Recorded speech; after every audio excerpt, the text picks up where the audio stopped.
안녕하십니까? 한 주간 잘 지냈나요? 지난 시간에는 우리가 전기의 3대 요소인 전압과 전류, 저항에 대해서 공부했습니다. 전류라고 하는 것은 전기의 흐름을 전류라고 얘기한다 그랬죠? 단위는 암페어, A를 씁니다. 그리고 전압은 전기적인 세기라고 얘기했고, 전압이 세게 되면 전류가 잘 흐르게 됩니다. 전압의 단위는 뭐였죠? 예, 볼트였죠. 볼트. V라고 씁니다. 그리고 저항은 전류의 양을 조절하기 위해서 필요한 것이라고 했죠. 그래서 단위로는 오음이라는 것을 씁니다. 다 기억이 납니까? 오늘은 전기에서 중요한 그 오음의 법칙에 대해서 공부를 하려고 합니다. 오음의 법칙은 여러분이 이제 회사를 입사할 때나 전기에 대한 기본적인 상식을 물어볼 때 오음의 법칙이 뭐냐 이런 질문을 굉장히 많이 합니다. 그래서 여러분들이 오음의 법칙이 무엇인지 꼭 기억을 하시기 바랍니다. 오음의 법칙이라고 하는 것은 전기 회로에 흐르는 전류의 세기는 전압에 비례하고 저항에 반비례한다 이렇게 얘기를 하시면 됩니다. 여기 나와 있는 것처럼 V는 IR, 전압의 세기는 전류는 전압에 비례하고 저항에 반비례한다 이런 뜻이죠. I는 R분의 V. 이걸 다른 말로 쓰게 되면 어떻게 되죠? V는 IR 이렇게 쓸 수도 있습니다. 그렇죠? R이 이쪽으로 넘어가게 되면 V는 IR 되죠.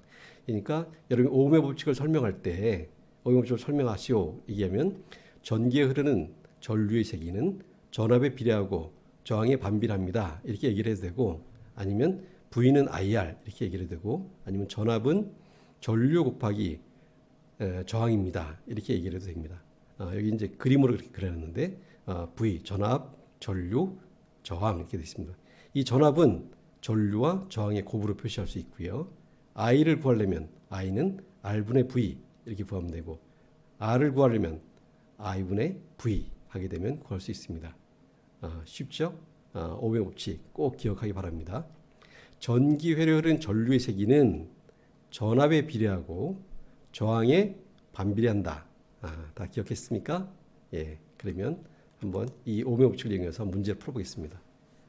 5ohm의 저항에 30V의 전압을 가할 때 흐르는 전류는 얼마일까요?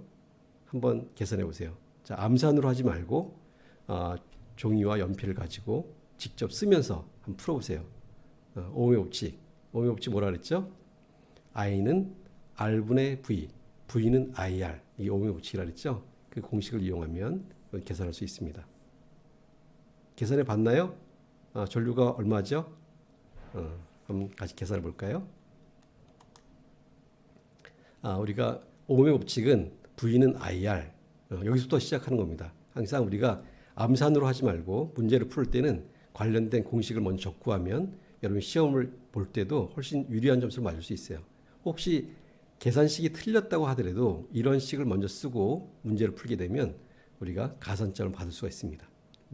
정답이 틀렸다고 하더라도. 그래서 V는 IR, 여기부터 시작해서 V는 IR 쓰고, 우리가 전류를 구하는 것은 전류죠. 그러니까 전류는 I는 R분의 V 이렇게 되므로 I는 얼마였습니까? 저항이 5오hm, 그 다음에 흐르는 전류는 30V, 그러니까 5분의 30, 그래서 6A가 정답입니다. 다 맞았죠? 잘했습니다. 자, 다음 문제 한 번 더 풀어볼까요? 저항에 100V의 전압을 가하여 20A가 흐른다면 이때 저항의 크기는 얼마일까요? 자, 이번에는 저항을 구하는 문제네요. 자, 다 같이 한번 풀어보겠습니다. 자, 아까 얘기한 대로 종이에다가 펜을 가지고 직접 쓰면서 한번 풀어보세요. 우리가 뭐만 기억하면 된다 그랬죠? V는 IR, V는 IR만 기억하면 됩니다.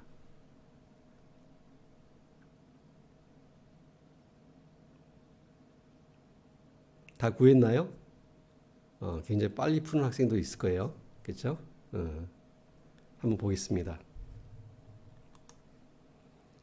자, 그 오음의 법칙은 V는 IR 이렇게 설명했죠. 그래서 우리가 구하는 것은 R이기 때문에 I를 이렇게 보내면 R은 I분의 V가 됩니다. 그렇죠? 그러면 이때 흐르는 전류가 I가 얼마나 했어요? 20A. 그래서 20A 썼고요. 전압은 100V의 전압이 가해진다 했으니까 이 100V를 쓰면 됩니다. 그래서 20A분의 100V 그러면 답은 5오hm 이렇게 됩니다. 다 맞았죠? 예, 잘했습니다. 우리가 전지를 접속하는 방법에는 두 가지 방법이 있습니다. 직렬로 접속하는 방법과 병렬로 접속하는 방법 두 가지가 있는데 직렬로 접속한다고 하는 것은 이렇게 연결하는 거죠. 플러스 마이너스 이렇게 연결하는 겁니다. 여기 보니까 건전지가 1.5V에 100mA짜리가 두 개가 있네요. 1.5V라는 것은 전격 전압이 1.5V라는 뜻이고 그 다음에 100mA는 이 건전지의 용량을 얘기합니다. 용량. 이 그 1.5V 100mA 건전지 두 개를 직렬로 연결하게 되면 어떻게 될까요? 직렬로 연결하게 되면 전압은 1.5V 곱하기 2 그래서 2 해서 3.0V가 됩니다. 그리고 전류는 100mA가 되네요. 즉 건전지를 두 개를 직렬로 연결하게 되면 전압이 두 배로 늘어납니다. 두 배. 그래서 3V가 되고요. 전류는 100mA 그대로 되는 거죠. 그러니까 그 전류 용량은 변화하기 없기 때문에 쓰는 시간은 동일합니다. 대신 건전지를 직렬로 연결하게 되면 전압이 세지기 때문에 우리가 램프를 켜게 되면 훨씬 더 밝아지죠. 두 배로 밝아집니다.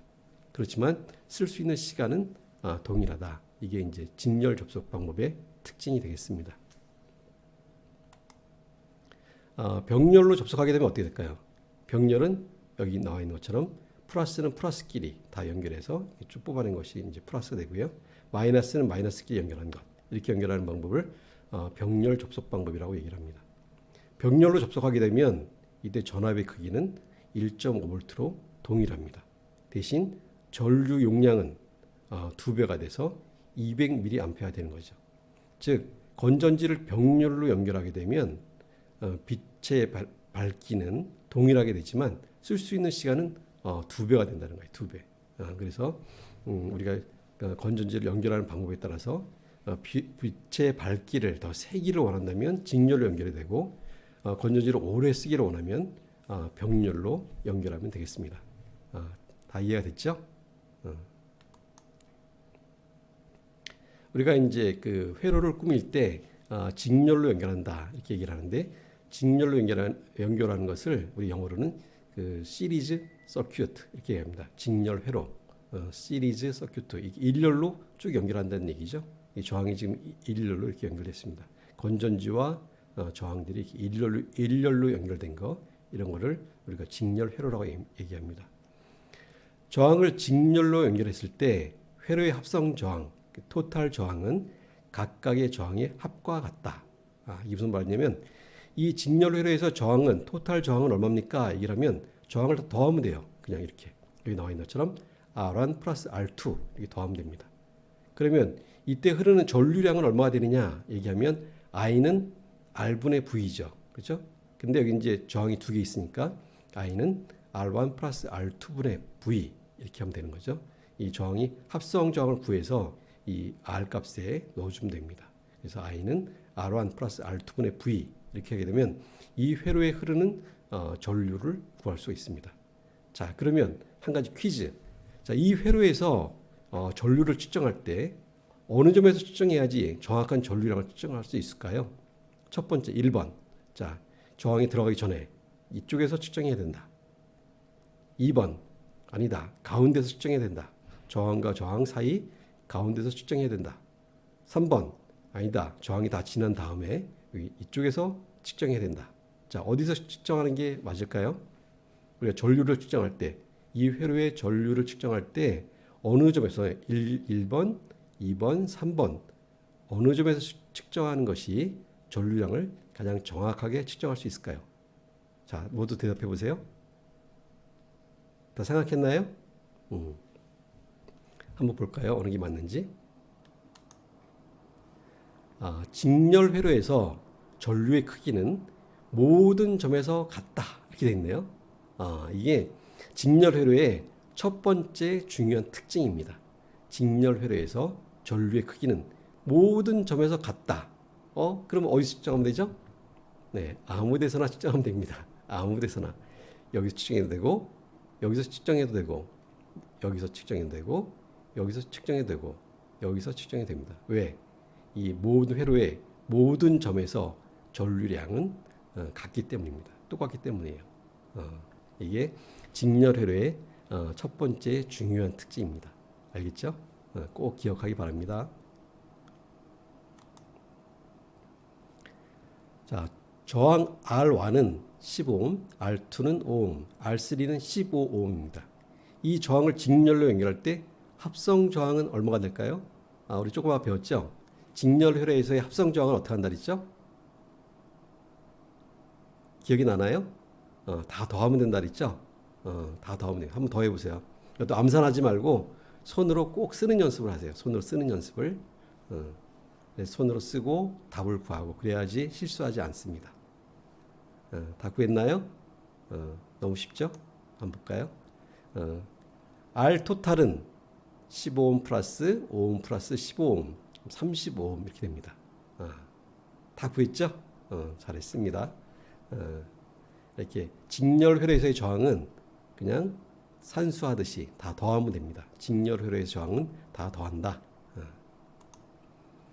이 회로에 전압을 120V 인가했을 때 120V 전압을 걸은 거예요. 그렇게 되면 R3에 흐르는 전류량은 얼마인가요? 이렇게 물었습니다. R3에 흐르는 전류량 어떻게 구하면 되죠? 우리가 오음의 법칙 V는 IR, V는 IR에서 우리가 R을 구하는 방식은 뭔가요? R은 R에 흐르는 전류량을 구하는 거군요. 전류량은 I는 R분의 V 이렇게 하면 되겠습니다. 그죠? 한번 볼까요? 한번 구해보세요. 다 구했다고요? 다 맞는지 볼까요? 자, V는 IR에서 V는 IR, 이 오음의 법칙이죠? I를 구하는 거니까 I는 R분의 V, 여기서 R이 이렇게 넘어갔습니다. 그러니까 I는 R분의 V고요. R 토탈은 R이 지금 3개, 저항이 3개 있죠? R1, R2, R3 3개 있습니다. 그래서 우리가 구한 값이 30A, 이렇게 35옴이 있네, 35옴. 그래서 I는 RT분의 V, 그러니까 이 3개를 이렇게 다 더했고요. 전압은 120V 하게 되면 30분의 120 이렇게 됩니다. 그래서 답은 4A. 다 맞았나요? 잘했습니다. 다 맞았겠죠?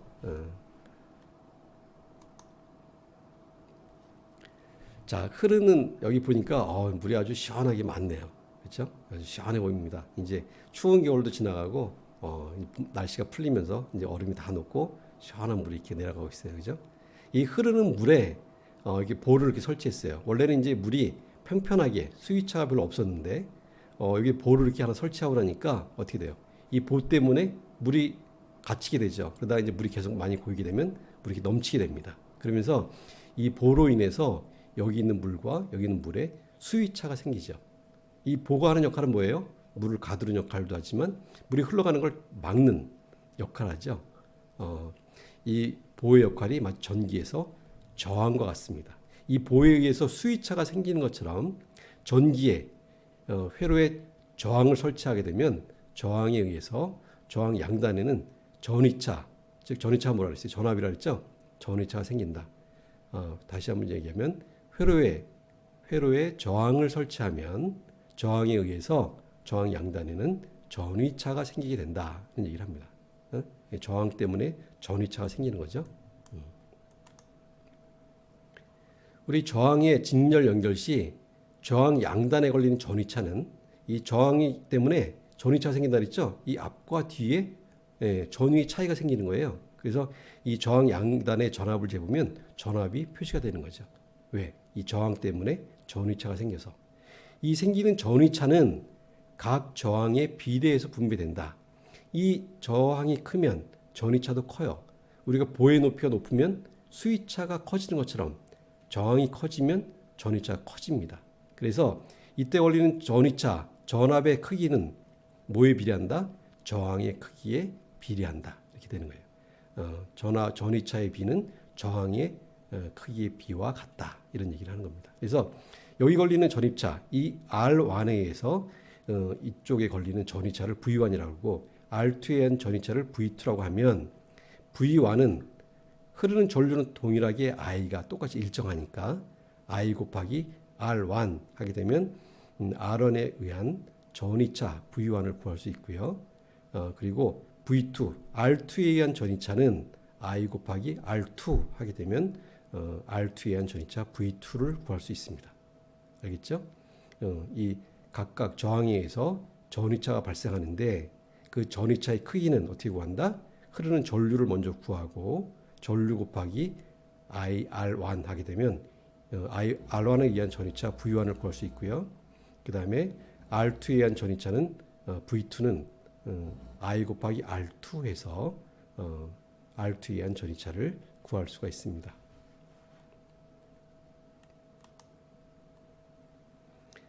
직렬 회로에서 저항에 발생하는 전이차의 합계는 기전력의 총합과 같다 이렇게 얘기하고 있어요. 지금 무슨 얘기냐면 R1에 의해서 이 전이차 V1이 발생한다 그랬죠. R2에 의해서 전이차 V2가 존재한다고 했습니다. 그래서 전이차 V1과 V2의 합은 뭐와 같다? 기전력 V와 같다 이런 뜻이에요. 이걸 우리가 식으로 쓰면 V1은 IR1이고요. V2는 IR2 이렇게 배웠죠. 근데 이 토탈 기전력은 뭐와 같다? V1과 V2의 합과 같다. 그래서 이걸 다시 쓰면 이렇게 되고 이걸 풀어 쓰면 I 곱하기 가로 열고 R1 플러스 R2 이렇게 해서 구할 수가 있습니다. 그래서 이것이 이제 직렬회 두 번째 특징인데 직렬회로에서는 전이차의 합계는 기전력의 총합과 같다. 이게 두 번째 특징입니다. 이 직렬의 특징 두 가지를 꼭 기억하세요. 자, 다음 직렬회로에 흐르는 전류의 크기와 각 저항에 걸리는 전압의 크기를 구하시오 그랬네요. 한번 구해볼까요? 직렬회로에 흐르는 전류의 크기 I를 구해야 되겠네. I. 그 다음에 각 저항에 걸리는 전압. 우리가 뭘 구하면 되죠? 오음의 법칙 V는 IR에서 전류를 구할 수 있고요. 그 다음에 각 저항에 걸리는 전이차 V는 이것도 마찬가지 IR이네요. 전류는 V는 IR에서 I를 구하려면 어떻게 하면 되죠? I는 한번 여러분 생각해 보십시오. 자, 한번 종이에다가 직접 쓰면서 문제를 한번 풀어보세요. 잠깐 시간을 주겠습니다.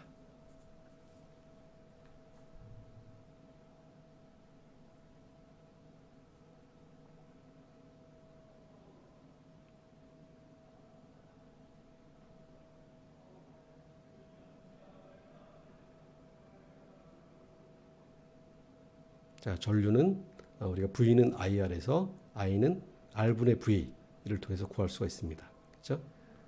R이 몇 개예요? R이 3개 있죠? 그러니까 I는 R 토탈분의 V 하면 I를 구할 수 있고 각 저항에 걸리는 전압은 어떻게 돼요? 각 저항에 걸리는 전압은 V는 IR 하는데 그때 R은 어떤 R이에요? R1, R2, R3를 이용하면 되겠죠.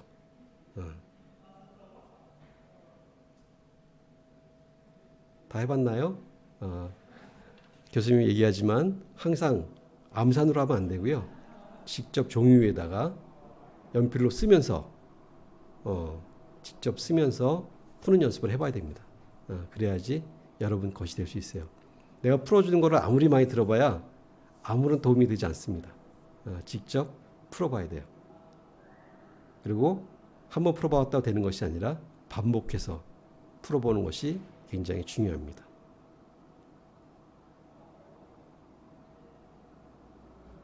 다 구했나요? 정답이 얼마예요? 한번 얘기해 볼까요? 한번 보겠습니다.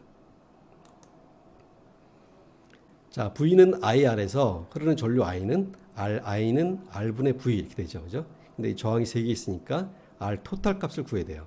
R 토탈은 20 플러스 10 플러스 35옴 3개를 다 더하니까 65옴이 됐네요. 그죠? 그래서 I는 R 토탈분의 V에서 60분의 3000 여기 3kV라고 되어 있죠. 전압이 3kV를 그냥 3이라고 쓰면 안 되는 거예요. 3kV, k라고 하는 것은 의미가 뭐예요? 1000이죠. 1000. 3000V. 그래서 60분에 3000V 그래서 50A입니다. 50A. 흐르는 전류가 이 회로에 흐르는 전류는 50A라는 뜻이에요. 그러면 V1은 첫 번째 R1에 의한 전위차 V1은 얼마인가? V1은 I 곱하기 R1 하면 되죠. 그래서 I는 동일하게 50 곱하기 20 하니까 1000V 되고요. 우리가 다시 표시하면 1kV 이렇게 표시할 수 있습니다. V2는 IR2 이렇게 되어 있고요. I는 50 곱하기 R2가 얼마예요? 10오hm. 그래서 500V. V3는 IR3 그래서 50 곱하기 30 하면 1500V 1.5kV입니다. 자, 우리가 여기서 그 직렬회 두 가지 법칙이 다 나왔죠. 직렬회로에서 전류는 모든 점에서 동일하다. 그래서 이 50A를 동일하게 다 썼습니다. 그렇죠? 그리고 전위차에 의한 합은 얼마예요? 기존역과 같다. 이 전위차의 합을 다 더하니까 어떻게 되나요? 1.5, 1.5, 3kV죠. 이 3kV 전위차에 의한 합이 3kV인데 여기 보니까 3kV. 아, 답이 맞았구나. 이렇게 판단하면 됩니다. 그렇죠? 잘 풀었습니까? 자, 직렬회로의 특징을 다시 한번 정리해 보겠습니다. 직렬회로에서 합성 저항은 각 저항의 합과 동일하다. 동일한 전압을 직렬로 연결하면 전압은 개수의 배가 되고 전압 건전지를 2개 하면 2배, 3개 하면 3배 이렇게 된다는 얘기죠. 개수의 배가 되고 용량은 사용할 수 있는 용량은 한계대와 동일하다 이렇게 되어 있습니다. 그리고 세 번째, 직렬회로에서 전류의 크기는 모든 점에서 같다.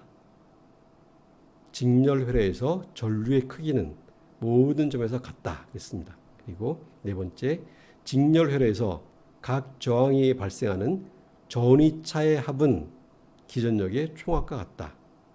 직렬회로에서 각 저항에 의해 발생하는 전위차, 전압의 합은 기전력의 총합과 같다. 이렇게 얘기를 했죠. 이 직렬의 특징 중에 이 두 가지 뒤에 나와 있는 3번과 4번 이 두 가지가 제일 중요합니다. 이 두 가지만 알고 있으면 직렬회로에 대한 문제는 다 풀 수가 있어요. 알겠죠? 자, 우리가 이제 전압 강화 이런 말을 또 쓰는데 이 전압 강화라는 게 뭔가? 회로에 흐르는 전류가 I 암페어이고 저항이 R 오음일 때 저항을 통과한 전압은 저항을 통과하기 전의 전압보다 IRV만큼 전압이 감소한다 이렇게 되어 있어요. 이것을 전압 강화라고 한다 이렇게 되어 있네요. 이게 무슨 말인가요? 자, 봅시다. 여기 10V 건전지가 있죠. 여기가 플러스고 이게 마이너스라는 뜻이에요. 이게 바가 긴 거, 막대가 긴 게 플러스라는 쪽이고요. 짧은 게 마이너스라는 뜻입니다. 그래서 건전지는 여기가 플러스고 플러스 10V, 여기가 0V가 되겠죠. 그죠? 그리고 그 아까 얘기했듯이 2ohm과 4ohm이 있는데 이 저항의 전위차가 발생해요. 어떻게? 4V 전위차가 발생하고 이 4ohm에서는 8V가 전위차가 발생하게 됩니다. 왜? 여기 흐르는 전류가 2ohm과 4ohm이 흐르니까 I는 R분의 V에서 6분의 12 하니까 2A의 전류가 흘러가네요. 2A. 2A 흘러가니까 여기 생기는 전위차는 4V. 여기 생기는 전위차는 2 곱하기 4에서 8V의 전위차가 발생하게 됩니다. 그러면 이 무슨 얘기냐면 12V에서 출발해요. 12V가 쭉 가는데 여기를 가서 여기 몇 볼트? 12V. 근데 이 저항을 지나면서 전위차가 몇 볼트가 생겨요? 4V가 생기죠. 4V. 4V가 내려가는 거예요. 그러니까 12V가 여기 지나게 되면 몇 볼트가 돼요? 여기는 8V가 되죠. 여기와 여기를 재게 되면 8V가 납니다. 8V. 그래서 12V가 와서 여기서 4V의 전압 강화가 생기고 4V 이제 8V가 됐는데 8V가 이 4ohm이라는 걸 지나면서 또 전위차가 생깁니다. 8V만 떨어져요. 그러니까 여기 몇 볼트가 돼요? 0V. 그래서 이렇게 쭉 가게 되면 여기 0V가 되는 거죠. 자, 다시 한번 볼까요? 12V에서 출발해서 쭉 가다가 여기는 12V였는데 2ohm에서 4V의 전위차가 생겼고요. 그러니까 12V에 있다 4V를 빼니까 어떻게 돼요? 8V가 되죠.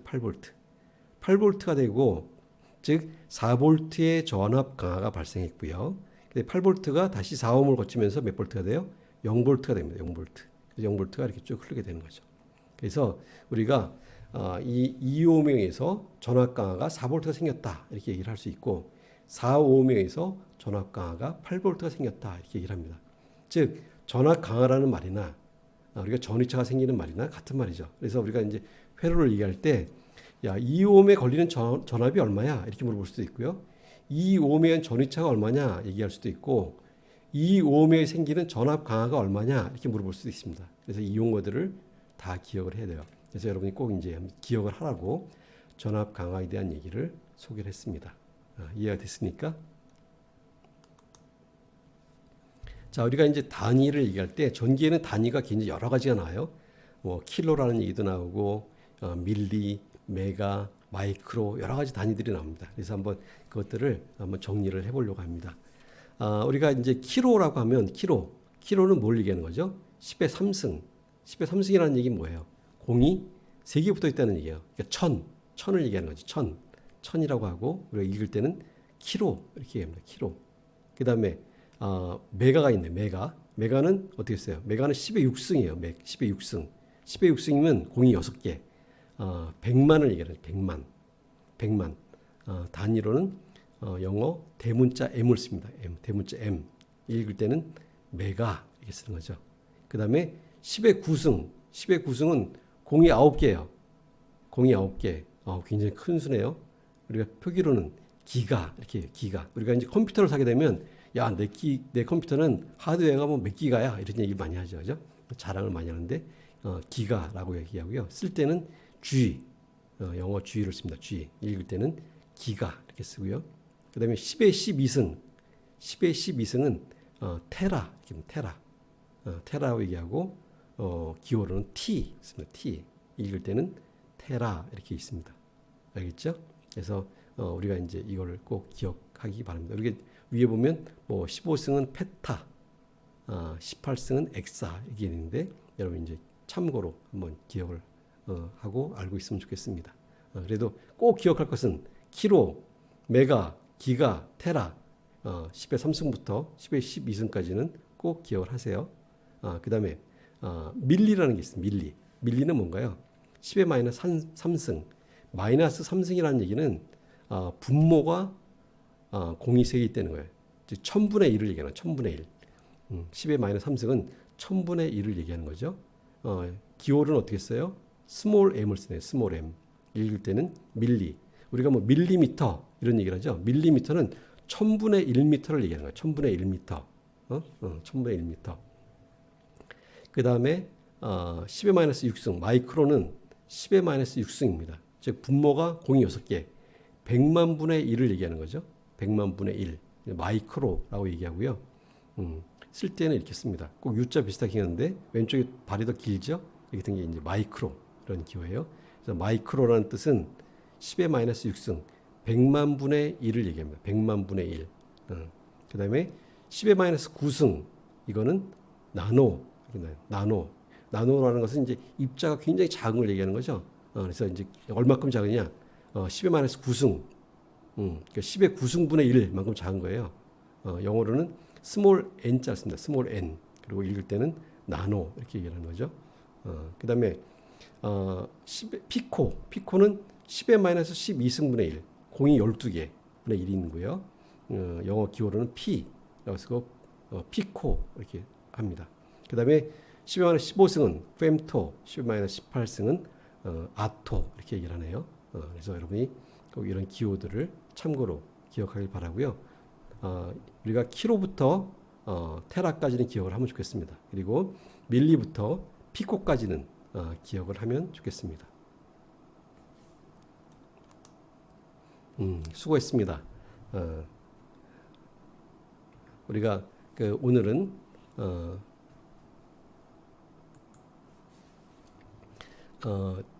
오음의 법칙 그 중에 직렬 회로에 대해서 공부를 했습니다.